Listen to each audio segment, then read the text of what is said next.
नाही, एखादं शासन किती असंवेदनशील होऊ शकते हे पॅकेज पाहून पाहायला भेटतं। आणि ज्या पद्धतीने अतिशय थोडकी मदत ही शेतकऱ्यांना शासनाने डिक्लेअर केलेली आहे, मी या पॅकेजचा सर्वप्रथम निषेध करतो।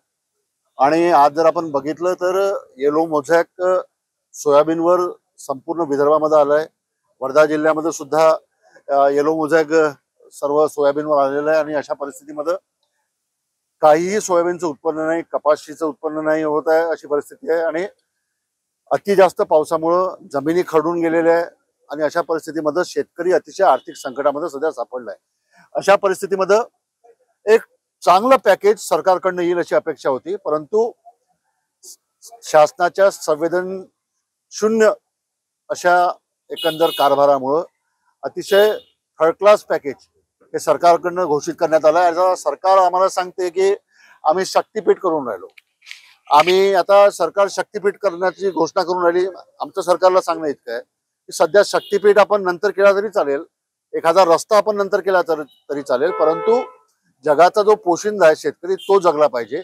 आज शेतकरी अतिशय आर्थिक संकटामध्ये आहे, त्यामुळे शेतकऱ्यांना मदत आपण केली पाहिजे।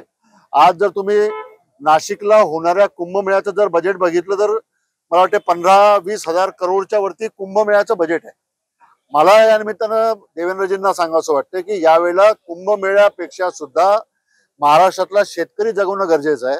कुंभमेळा हा होतच राहील, विषय नाही, परंतु कुंभमेळ्यापेक्षा पहिले शेतकरी जगवणं गरजेचं आहे हे सुद्धा मला या निमित्तानं सांगावं वाटतंय। आणि आज वंदनीय राष्ट्रसंत तुकडोजी महाराजांची पुण्यतिथी आहे। वंदनीय महाराजांनी सांगितलं होतं की सच काम जग में है जिसने किया, प्रभु नाम उसने लिया न लिया।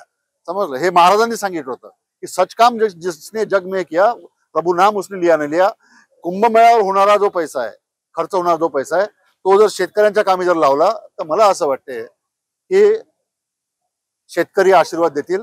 आत्महत्या वाढतात आहे, आत्महत्या वाढत असताना सुद्धा अजूनपर्यंत कर्जमाफीची घोषणेची अंमलबजावणी झाली नाही। 1 वर्ष होऊन राहिलं विधानसभेचे इलेक्शन होऊन, 1 वर्ष होऊन सुद्धा अजूनपर्यंत शेतकऱ्यांची कर्जमाफी झाली नाही।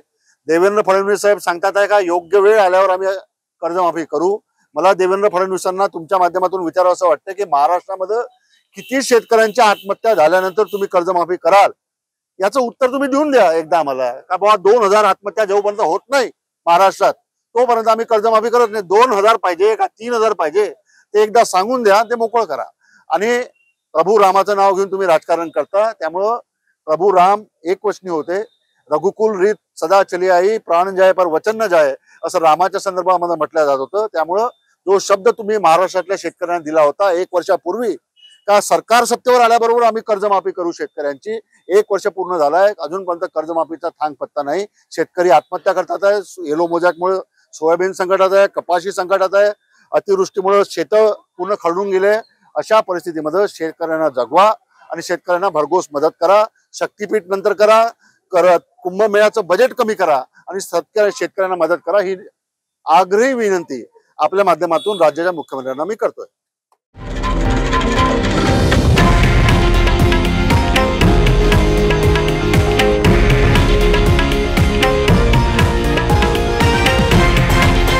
हे आहे देशातील नंबर 1 न्यूज नेटवर्क आणि आपण पाहत आहात TV9 मराठी, एकमेव।